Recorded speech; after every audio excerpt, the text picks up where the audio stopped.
যেটা adipose tissue বা fat tissue অরিজিনের benign টিউমারের নাম কি? লিপোমা। লাইপোমা।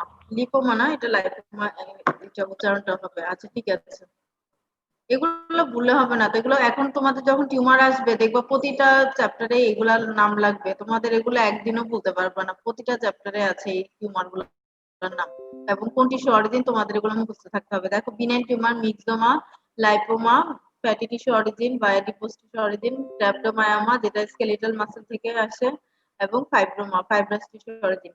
ম্যালিগনেন্ট টিউমারের মধ্যে দুইটা আছে, রhabdomyosarcoma এবং এনজিওসার্কোমা। এনজিওসার্কোমা হচ্ছে tumour, malignant tumour of blood vessel. আমরা যখন ব্লাড ভেসেল চ্যাপ্টারে পড়াবো এনজিওসার্কোমাটা ওখানে আসবে। তবে হার্টে এই পর্যন্ত আমরা শুধু মিক্সোমাটাই পেয়েছি, এটাই সবচেয়ে কমন টিউমার। যদি বলে commonest tumour in the heart, তাহলে কোনটা বলবে? মিক্সোমা। এখানে একটা এস যুক্ত হয়েছে, এটা বলা দরকার নাই, মানে সিঙ্গুলার নাম্বারেই বলবে মিক্সোমা ইজ দা কমনেস্ট টিউমার।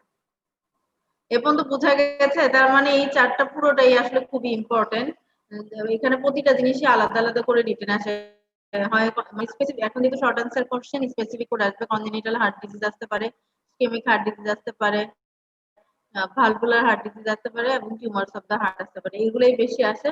সাথে যেগুলো হাইপারটেনসিভ ওগুলো তোমরা মানে এগুলো তো জাস্ট মুখস্থ, পালমোনারি সিস্টেমিক হাইপারটেনশন দেখে নিবে। যে চারটা বেশি আসে আমি অলরেডি বলেছি, congenital, valvular, ischaemic heart disease এবং টিউমারস অফ দা হার্ট। এবার ফার্স্ট কোশ্চেন আমরা রিটেন কোশ্চেনে চলে যাই। এটা ইসকেমিক হার্ট ডিজিজ, ঠিক আছে? ইসকেমিক হার্ট ডিজিজটা কি? is defined as acute or chronic form of cardiac disability arising from imbalance between myocardial supply and demand for oxygenated blood. আমাদের হার্টের যতটুকু দরকার আর যতটুকু সাপ্লাই হচ্ছে এটার মধ্যে যদি ইমব্যালেন্স হয়, মানে আমার দরকার ধরো 100 লিটার, আমি পেলাম 70 লিটার, তাহলে আমার একটা ইসকেমিয়া হবে না? এটাই হচ্ছে ischemic heart disease.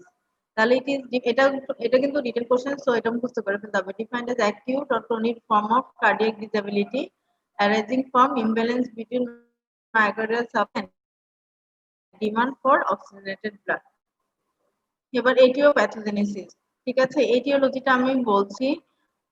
Ischemic heart ডিজিজের main কারণই হচ্ছে করোনারি অ্যাথেরোস্ক্লেরোসিস। এই যে অতিরিক্ত মোটা হয়ে যাওয়া বা অতিরিক্ত লিপিড প্রোফাইল থাকা, মানে ফ্যাটি, এটা আমাদের ফার্স্টেই কোন অর্গানকে এফেক্টেড করে? আমরা কিন্তু সবাই সিডেন্টারি ওয়ার্কার, খুব বেশি কেউ আমার মনে হয় না ফিজিক্যাল এক্সারসাইজ করো, তোমরা একবারে বাসায় বসে আছে, হাঁটাও নিশ্চয়ই হয় না। যেটা মেইন আমাদের ফার্স্টলি এফেক্টেড হবে সেটা হচ্ছে করোনারি অ্যাথেরোস্ক্লেরোসিস। হার্টের যে সাপ্লাই দেয় ব্লাড ভেসেল গুলো, সেখানে চর্বি জমা হবে বা ফ্যাট জমা হবে, অ্যাথেরোস্ক্লেরোসিস হবে। সেটাই কত পার্সেন্ট দায়ী ইসকেমিক হার্ট ডিজিজের জন্য? 90%, 90%ই এটা দায়ী।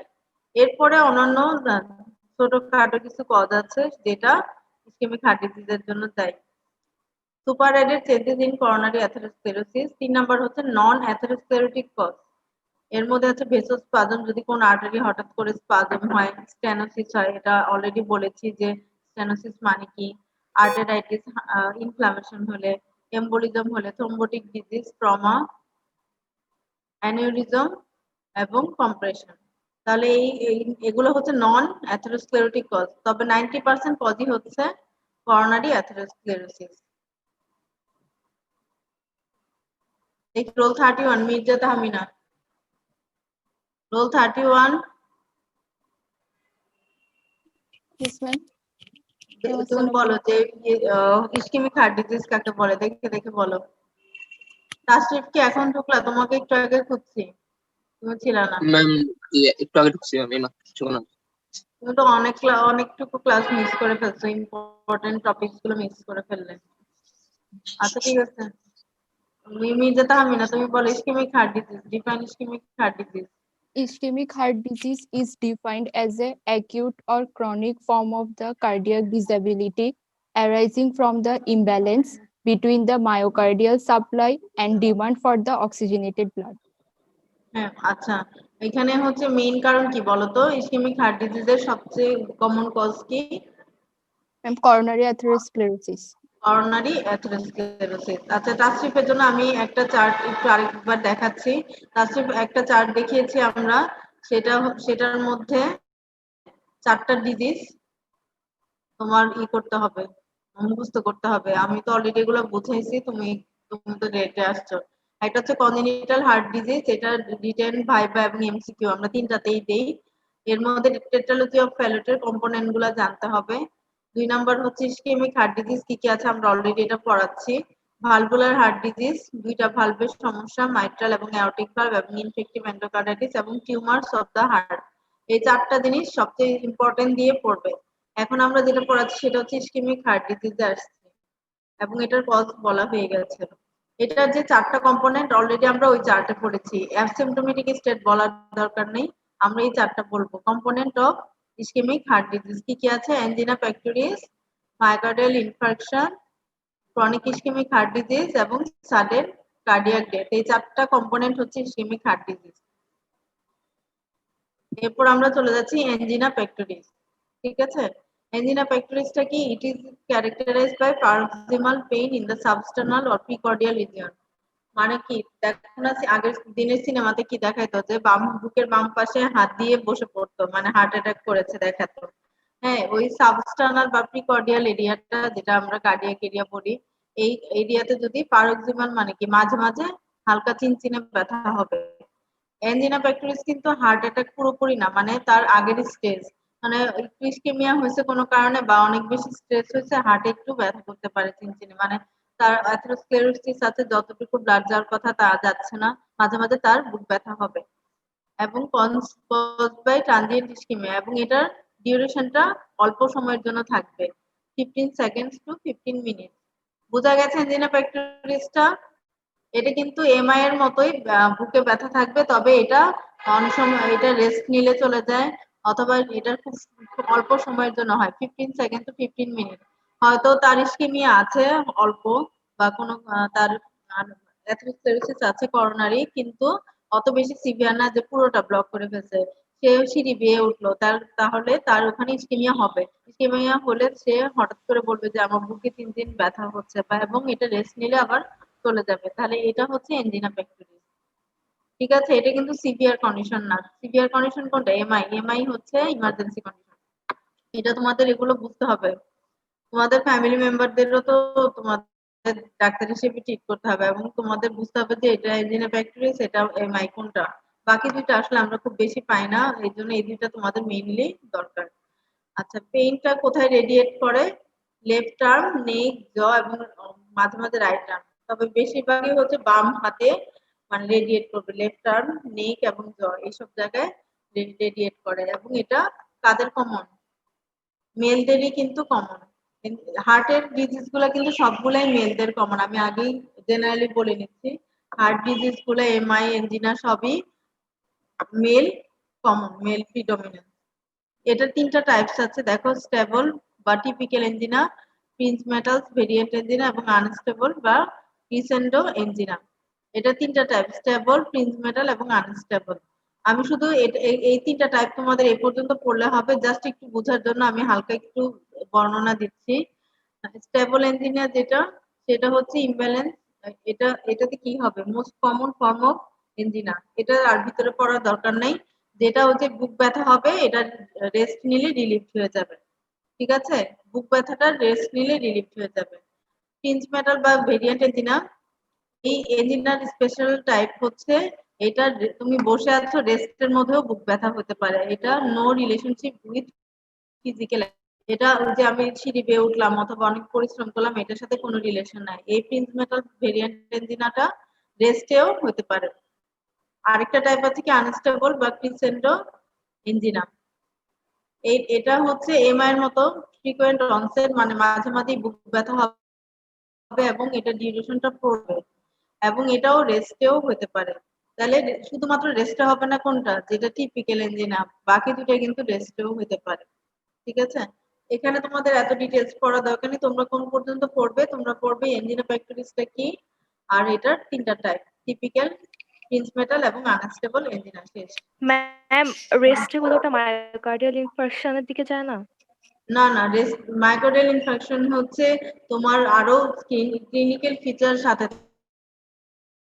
থাকবে। তোমার অতিরিক্ত সোয়েটিং হয়ে যাবে, পেশেন্টের ব্যথাটা কোনোভাবেই কমবে না এবং এটা রেডিয়েট করে, মানে ওইটার ব্যথা তোমরা মেডিসিনে গিয়ে পড়বে। এনজিনা পেক্টোরিসের ব্যথা আর ইয়ের ব্যথা আর দেখো, এনজিনা পেক্টোরিসের ব্যথাটা কিন্তু 15 মিনিটস এর মধ্যে অনেক সময় রেস্ট নিলে চলে যায়, কিন্তু মাইক্রোডেল ইনফেকশনের ব্যথাটা চেস্ট পেইনটা কোনোভাবেই কমবে না, সাথে তোমার সিম্প্যাথেটিক বিভিন্ন সিমটম থাকবে, যেমন অতিরিক্ত সোয়েটিং, তার পেইনটা রেডিয়েট করবে, বাম হাতে বাম বা নেকে যাবে, এইসব রেডিয়েশন গুলো বেশি থাকে। আমরা ম্যাম এখন এমআই করলে বুঝতে পারবে। হ্যাঁ ম্যাম এনজাইনা পেক্টোরিসের পেইনটা কি ম্যাম মানে বুকে হইতে পারে? যেমন হচ্ছে আমরা দেখতেছি পেইন গুলো যেখানে ট্রান্সফার হয়, যেমন রেডিয়েট করতেছে, যেমন হচ্ছে রাইট আর্মে বা শোল্ডারে, না না, এটা কি বুকে তো হবে, সাথে রেডিয়েশন থাকবে। আচ্ছা এটার সাথে ওটার ডিফারেন্স হচ্ছে এনজিনা পেক্টোরিসে অতিরিক্ত সোয়েটিং এই জিনিসগুলো থাকবে না, অস্থিরতা এগুলো থাকবে না, কিন্তু এমআই তে পেশেন্ট একদম ঘেমে যাবে, অতিরিক্ত সোয়েটিং থাকে, তারপরে হচ্ছে রেস্টলেস থাকে, পেশেন্ট অস্থির হয়ে যাবে, এই ধরনের ফিচার গুলো বেশি থাকে। তোমরা ম্যাম এই ডিফারেন্সটা সোয়েটিংটা কি যখন মানে খারাপ লাগবে তখন, নাকি হচ্ছে ম্যাম মানে অ্যাজ ইউজুয়াল সবসময় কম বেশি সোয়েটিং থাকবে পেশেন্টের? না, এমআই তো একটা মেডিকেল ইমার্জেন্সি, তখন তো তোমার যদি ইমিডিয়েট, আমাদের পার্মানেন্ট টিস্যু কোনগুলো, একটা হচ্ছে হার্ট মাসেল, স্কেলিটাল মাসেল আর ব্রেন টিস্যু, এই জিনিসগুলো কিন্তু রিকভারি হয় না, এজন্য তোমার ইমিডিয়েট যদি প্রম্পট ট্রিটমেন্ট নেওয়া যায় তাহলে কিন্তু এই পেশেন্ট গুলো মানে এই কার্ডিয়াক ইনজুরিটা তোমার অনেকটা মানে কমানো যায়। কার্ডিয়াক তুমি যদি ইমিডিয়েট, ওরা ওখানে গেলে কি করে, তোমার ক্ল্যাক্সেন দেয়, তারপরে হচ্ছে অ্যাসপিরিন, ক্লোপিডোগ্রিল জাতীয় একটা ওষুধ আছে, অ্যান্টিপ্লাটিলেট বা অ্যান্টিকোয়াগুলেন্ট জাতীয়, ওইটা 4টা ট্যাবলেট একসাথে খাওয়াই দেয় 300 মিলিগ্রাম। ওই একটাতে 75 করে থাকে, 300 মিলিগ্রাম মানে 4টা ট্যাবলেট একসাথে খাওয়াই দেয়, ওটা যাতে ক্লটটা ছুটে যায়। আরেকটা আছে স্ট্রেপ্টোকাইনেস, ওগুলো তোমরা মেডিসিনে ডেভিশনে পড়বে, মেডিসিন যখন তোমাদের পড়াবে এমআই এর ম্যানেজমেন্ট তোমাদের পড়াবে, ওই সময় ওই অ্যান্টিকোয়াগুলেন্ট ড্রাগগুলো দিয়ে দেওয়া হয়, যাতে যদি ছোটখাটো কোনো ক্লটের কারণে ওখানে ইসকিমিয়া হয়ে থাকে যাতে ক্লটটা ছুটে যায়। ঠিক আছে। আর এমআই এর কিন্তু মেইন ট্রিটমেন্ট হচ্ছে রেস্ট, 2 সপ্তাহ একদম রেস্টে থাকবে, মানে পেশেন্ট বিছানা থেকেও নামবে না, একদম সবকিছু বেডে তার, এবং নরম খাওয়া দাওয়া করে, মানে তাকে কোনো স্ট্রেসই দেওয়া যায় না। ঠিক আছে, এমআই এর ম্যানেজমেন্ট তোমরা ইয়েতে পড়বে মেডিসিনে, আমি জাস্ট প্রাইমারি কিছু বলে দিলাম, ওগুলো তোমাদের আরো ওখানে ডিটেলস পড়াবে। আমরা অ্যান্টিপ্লাটিলেট কিছু ড্রাগ খাওয়াই দিই, অ্যান্টিকোয়াগুলেন্ট, অ্যান্টিপ্লাটিলেট, যাতে ওই ক্লট থাকলে ক্লটটা ছুটে যায়, কারণ এটার মেইনই হচ্ছে তোমার হচ্ছে হয় থ্রোম্বোএমবোলিজম দিয়ে হতে পারে আর করোনারি অ্যাথেরোস্ক্লেরোসিস, যেটা তো আমি অলরেডি বলেছি। অন্য জায়গায় ক্লট ছুটে গিয়ে কিন্তু হার্টের আর্টারিকে ব্লক ব্লক করতে পারে, এজন্য মানে মেইনলি থ্রোম্বোলাইটিক এজেন্ট গুলো দেওয়া হয়। এই করোনাতে কিন্তু বেশিরভাগ পেশেন্ট এই এমআই তেই মারা যাচ্ছে, এমআই এবং স্ট্রোক, মানে করোনার ভাইরাসটা হচ্ছে ডিআইসি ডেভেলপ করে, ডিআইসি ডিসিমিনেটেড ইন্ট্রাভাস্কুলার কোয়াগুলেশন, এটা বিভিন্ন হার্ট বা বিভিন্ন যদি মেজর আর্টারিকে সাপ্লাইকে যদি বন্ধ করে দেয়, তাহলে পেশেন্ট ইমিডিয়েট মারা যাচ্ছে, হার্ট অ্যাটাকে মারা যাচ্ছে, এবং অনেক পেশেন্ট ইসকেমিক বড় করে স্ট্রোক নিয়ে হসপিটালে প্রেজেন্ট করছে, এবং দেখা যায় প্রথম দিকে তো স্ট্রোকের পেশেন্ট হিসেবে ট্রিট করা হয়েছে, কিন্তু এখন যখন আস্তে আস্তে এগুলা বের হচ্ছে যে এটা একটা করোনারি সিমটম, স্ট্রোকটা করোনারি সিমটম, কারণ ওই করোনা ভাইরাসটাই কিন্তু হার্ট বা ব্লাড ভেসেল গুলোতে ব্লক করছে। এবং যাদের পেশেন্ট অলরেডি ভর্তি হয়েছে হসপিটালে তারা জানো যে এটার জন্য নাভিতে একটা ইনজেকশন দেওয়া হয়, ইনোক্সিপারিন, যেটা অ্যান্টিপ্লাটিলেট বা অ্যান্টিকোয়াগুলেন্ট ড্রাগ। আচ্ছা, এরপর আমরা চলে যাচ্ছি এমআই, এটা আমাদের লাস্ট টপিকস আজকে, এরপর আর যাব না, ভালভুলার হার্ট ডিজিজ আরেকটা আছে, সেটা আমরা নেক্সট ক্লাসে যাব। আচ্ছা, এমআই বা মায়োকার্ডিয়াল ইনফার্কশন, এটা একটু কষ্ট মুখস্থ করা, কারণ এটার মধ্যে অনেক কিছু করতে হয়, এটা আমরা লেমেন ভাষায় হার্ট অ্যাটাক বলা হয়। জিনিসটা কি, it is the death of cardiac muscle due to prolong severe ischaemia, prolong কিন্তু এই কথাটা আছে, ওখানে এনজিনা পেক্টোরিস কতক্ষণ, 15 সেকেন্ড টু 15 মিনিট, আর এখানে প্রলং সিভিয়ার ইসকেমিয়া থাকবে, এবং কার্ডিয়াক মাসেল গুলো কি হবে, ডেথ হয়ে যাবে। কার্ডিয়াক মাসেল কিন্তু আমি বারবার বলছি রিজেনারেট করে না, যেই জায়গাটুকু কার্ডিয়াক মাসেল ডেথ হয়ে যাবে সেখানে স্কার টিস্যু ফর্মেশন হবে, এটা কার্ডিয়াক টিস্যু দিয়ে আর ফর্মেশন হবে না, স্কার টিস্যু ফর্মেশন হবে, যেটা আমাদের হার্টের কোনো কাজে আসে না। আচ্ছা, তারপরে এটা সব এজেই হতে পারে, তবে বয়স্কদের বেশি হয়, এল্ডারলিদের বেশি হয়। আর মেলদের বেশি ফিমেলদের চেয়ে। তাহলে এমআইও মেলদের বেশি, এনজিনা প্যাকটোরিসও মেলদের বেশি। মেয়েরা বেশি বাইরে টেনশন নেয়, স্মোকিং করে, অনেকে প্রিডিসপোজিং ফ্যাক্টর থাকে এবং চাকরির ক্ষেত্রে বিভিন্ন ধরনের টানাপোড়েন থাকে, ওদের এটা বেশি, মানে মানে কার্ডিয়াক ডিজিজটা বেশি থাকে মেয়েদের। আচ্ছা, এরপরে আমরা চলে যাচ্ছি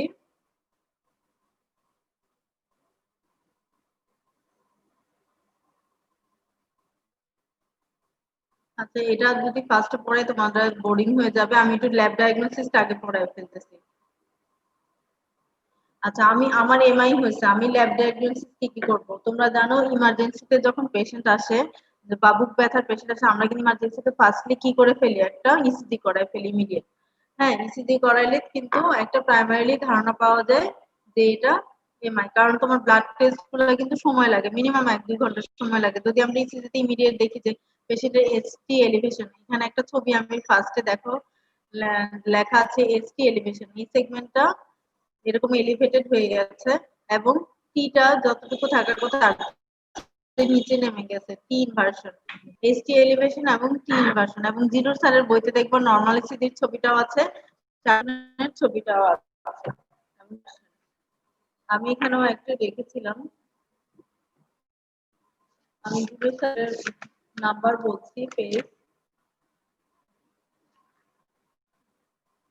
আমার বইয়ের হচ্ছে 168, ওখানে ছবি আছে, একটা নরমাল ইসিজির ছবি আছে, সাথে এসটি এলিভেশন। তোমরা দেখবে যে এসটি সেগমেন্টটা এলিভেটেড হয়ে গেছে, এটা যতটুকু থাকার কথা এটা উপরে উঠে গেছে মিড লাইন থেকে। তাহলে আমাদের এখানে ইসিতে কি ফাইন্ডিং পাবো? এসটি এলিভেশন এবং টি ওয়েভ ইনভার্সন, টিটা নিচের দিকে নেমে যাবে। আমরা স্পেসিফিক্যালি কার্ডিয়াক মার্কার করি কি ট্রপোনিন আই এবং ট্রপোনিন টি, কারণ ট্রপোনিন আইটা থেকে কার্ডিয়াক মাসল থেকে রিলিজ হয়। তাহলে কার্ডিয়াক মাসল যদি কোনো কারণে ডিস্ট্রয় হয়, পচে যায়, তাহলে এটা ব্লাডে চলে আসে।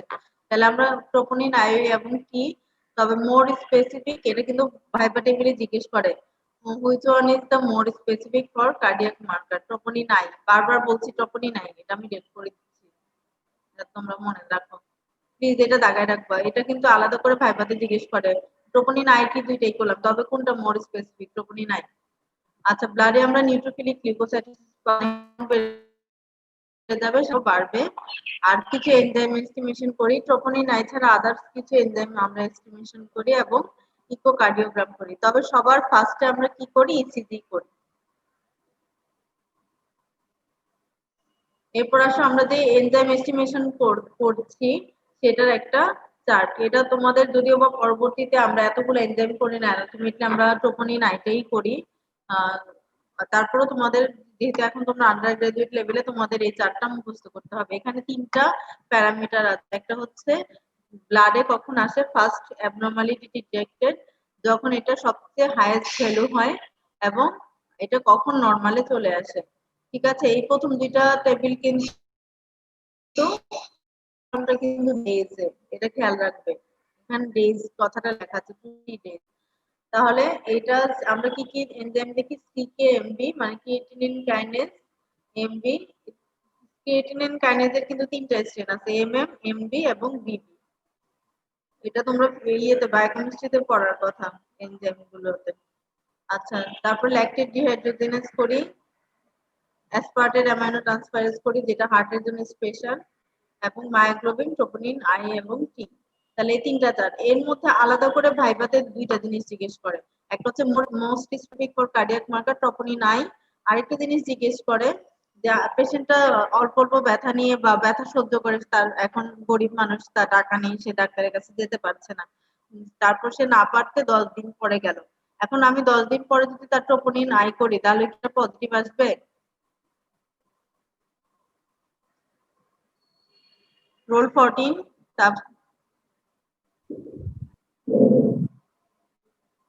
রোল 14। জি ম্যাম। আমি কোশ্চেন করেছি যে এখনটা কোনো কারণে টাকা পয়সা নেগলেক্ট করে হোক 10 দিন পরে আসলো। এখন আমি জানি যে cardiac marker most specific troponin I, তাহলে আমি ট্রপোনিন আই করলে কি সেটা পজিটিভ পাবো? আম, তখনই নাই দিয়ে রেখেছি, দেখো চারটা খেয়াল করবে।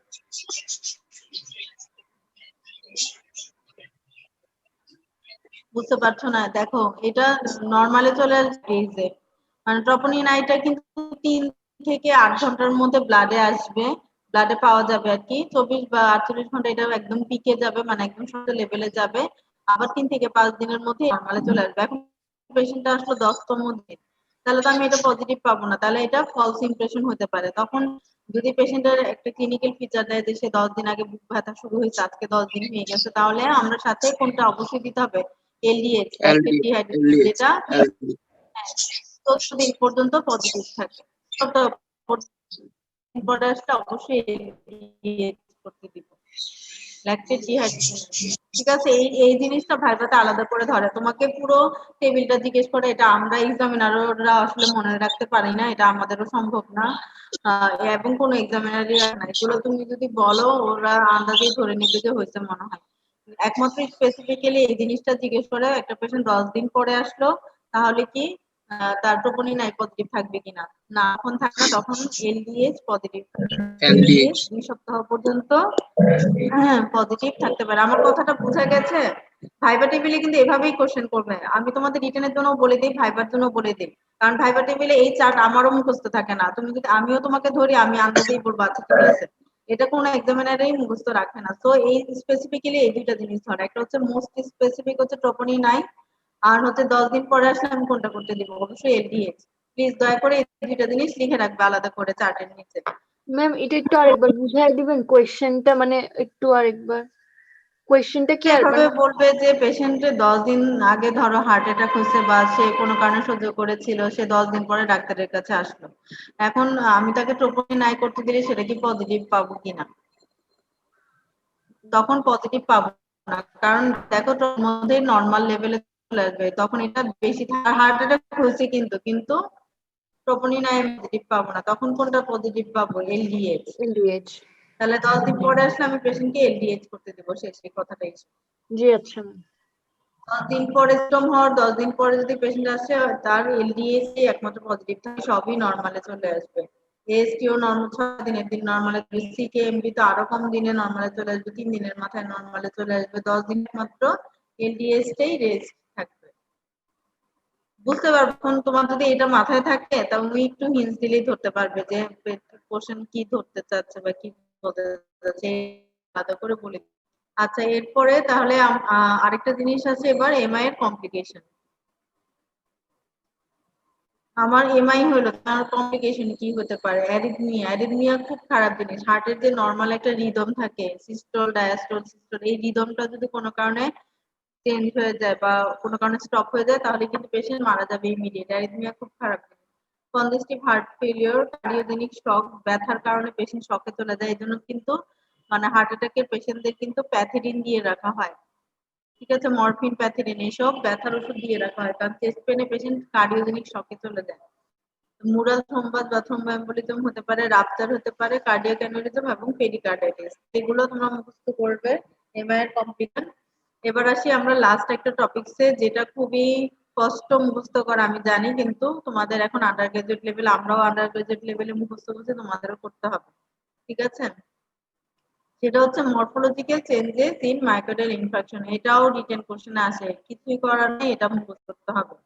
তোমরা যে, আমি মুখস্থ করার বুদ্ধিটা শিখিয়ে দিচ্ছি, এটা আজকে লাস্ট টপিক, তোমরা একটু মনোযোগ দিয়ে দেখো। ফার্স্টে তোমরা যেটা শিখবে সেটা হচ্ছে টাইম। টাইমটা আলাদা করে শিখে ফেলবে, যেটা আমি কত থেকে কত লেভেলে শিখছি।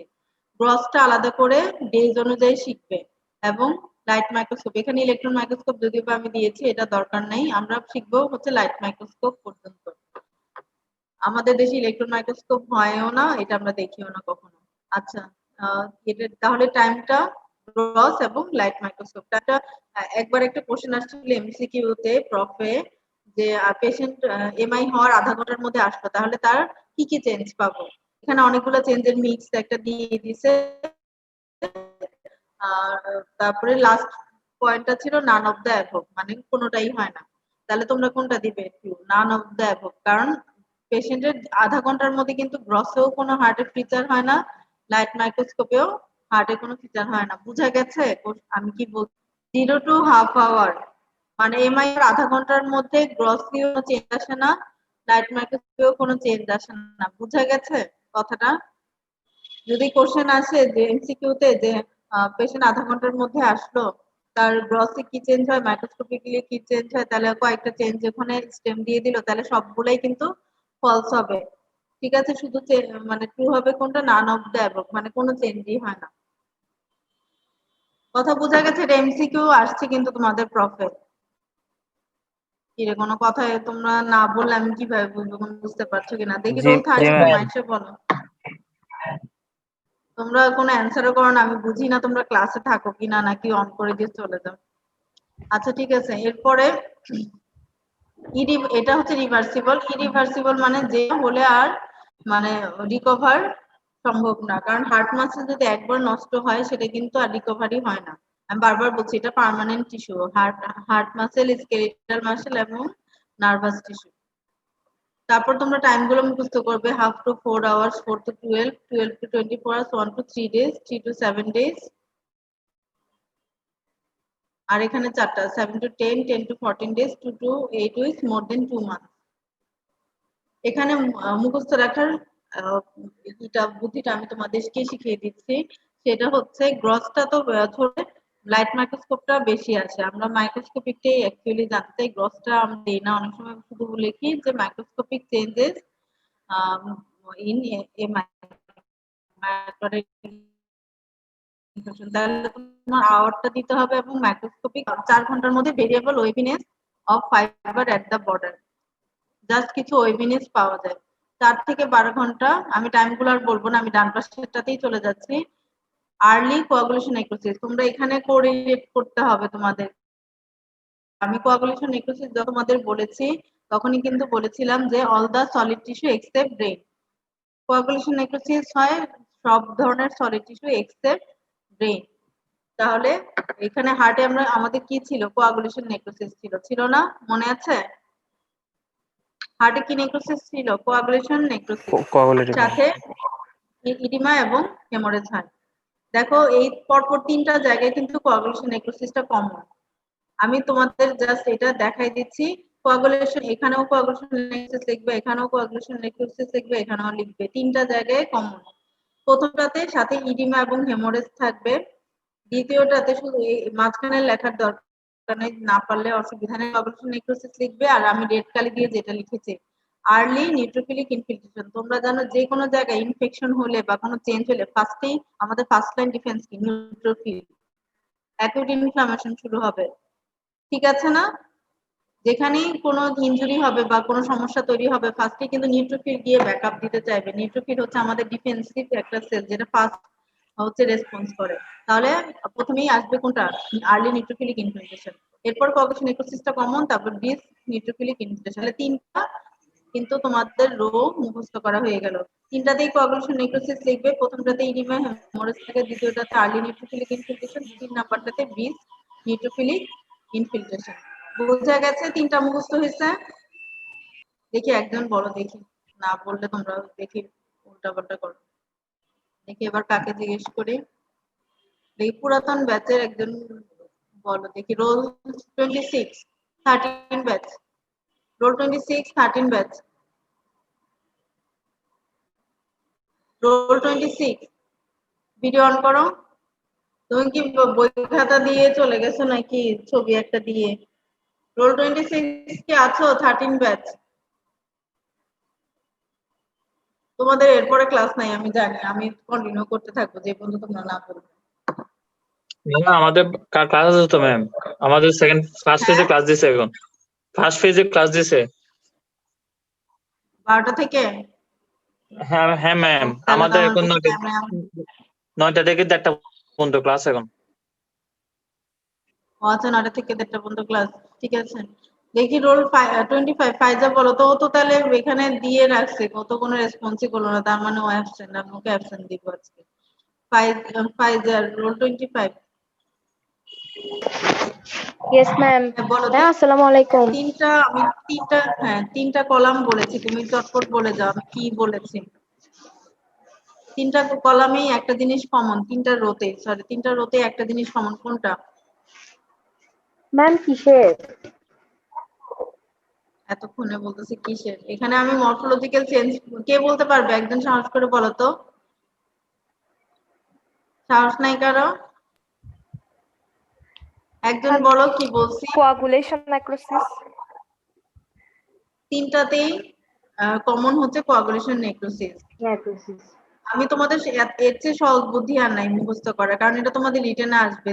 এই তিনটা রোতেই ছিল কোয়াগুলেশন নেক্রোসিস। এটাতে প্রথমটাতে ইডিমা হেমোরেজ থাকে, দ্বিতীয়টাতে আর্লি নিউট্রোফিলিক ইনফিলট্রেশন থাকে, 3 নাম্বারটাতে ব্রিস্ক নিউট্রোফিলিক ইনফিলট্রেশন। মাঝখানের গুলো তোমাদের নিষেধ করে দিছি, লেখার দরকার নাই, তোমরা অত পর্যন্ত মুখস্থ রাখতে পারো না সেজন্য। আচ্ছা, এরপরেরটাতে আমি চলে যাচ্ছি, যেহেতু এরপরে তোমাদের ক্লাস আছে, 5 মিনিট রেস্ট না নিলে পরে কনসেন্ট্রেট করতে পারবে না। আচ্ছা, এরপরের এটাতে দেখো, যেহেতু নিউট্রোফিল কি করবে, এগুলাকে ডেড মায়োফাইবার গুলাকে ভেঙে ফেলবে। Disintegration of dead myofibres. Myofibres মানে কি? হার্টের যে মাসেল বা ফাইবার এগুলো কি ভেঙে যাবে এবং নিউট্রোফিল গুলা ডাই হয়ে যাবে, নিউট্রোফিল গুলাও মরে যাবে। তাহলে এইসব ডেড টিস্যুকে রিমুভ করার জন্য কে আসবে? ম্যাক্রোফেজ আসবে ফ্যাগোসাইটোসিস করার জন্য, আসবে না?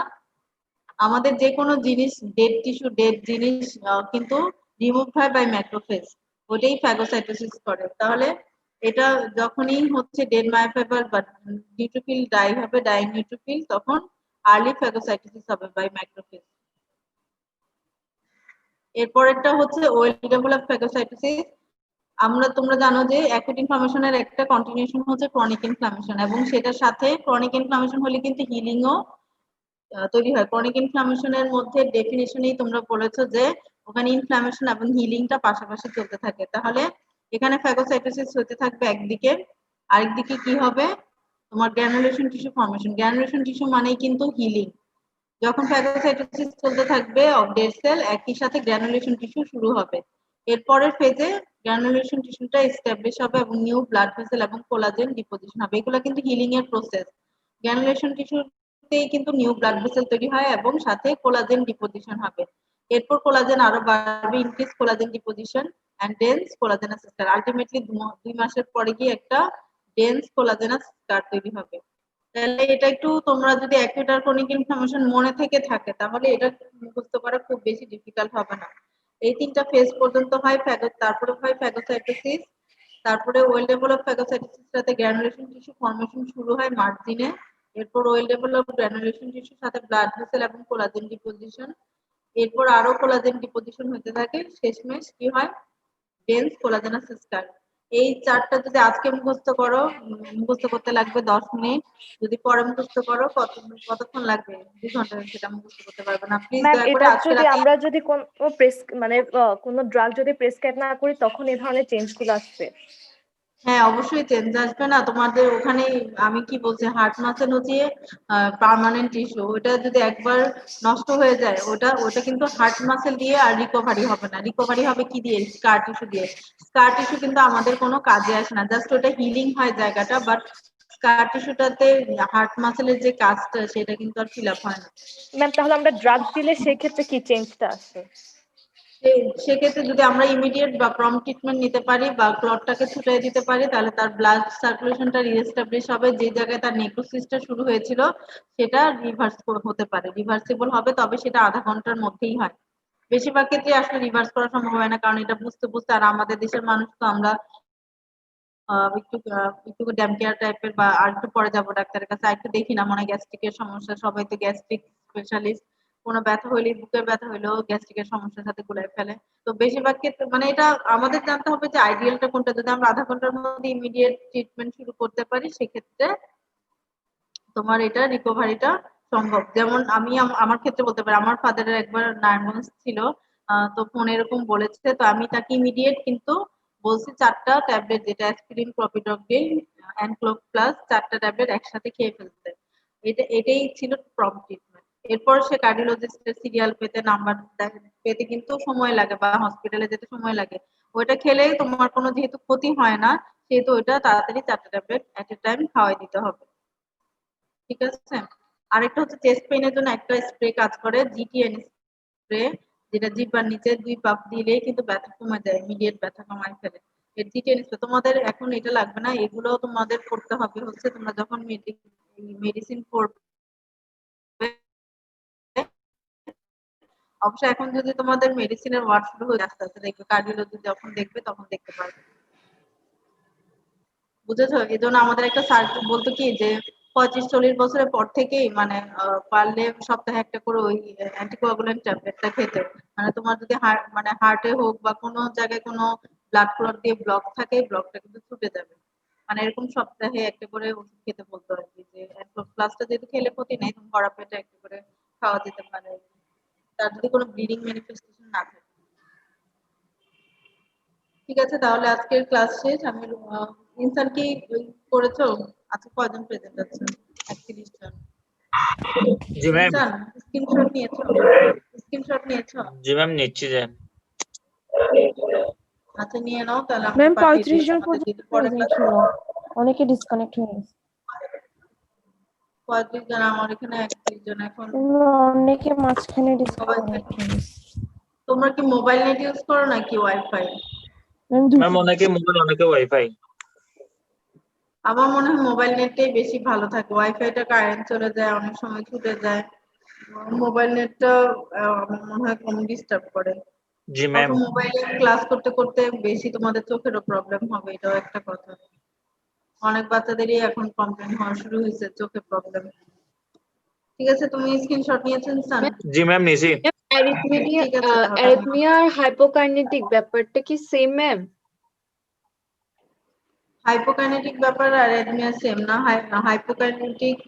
হাইপোকাইনেটিক কোথায় পাই ম্যাম এটা আমার একটা মানে আলাদা কোয়েশ্চেন ছিল যে মানে কারো ধরেন ম্যাম ইসকেমিক হার্ট ডিজিজ হইছে, তো ওখানে ধরেন রিপোর্টে ম্যাম লেখা ছিল যে হাইপোকাইনেটিক এরকম কিছু লেখা ছিল। ম্যাম হাইপোকাইনেটিক জিনিসটা কি বুঝাচ্ছে? হাইপোকাইনেটিক কি কোন রিপোর্টে লেখা ছিল, ইসিজি না ইকোতে? ম্যাম ইকোতে ছিল লেখা। ইকোতে লেখা থাকবে হাইপোকাইনেটিক, কারণ ইসিজিতে তো এটা এই ধরনের লেখা থাকে না।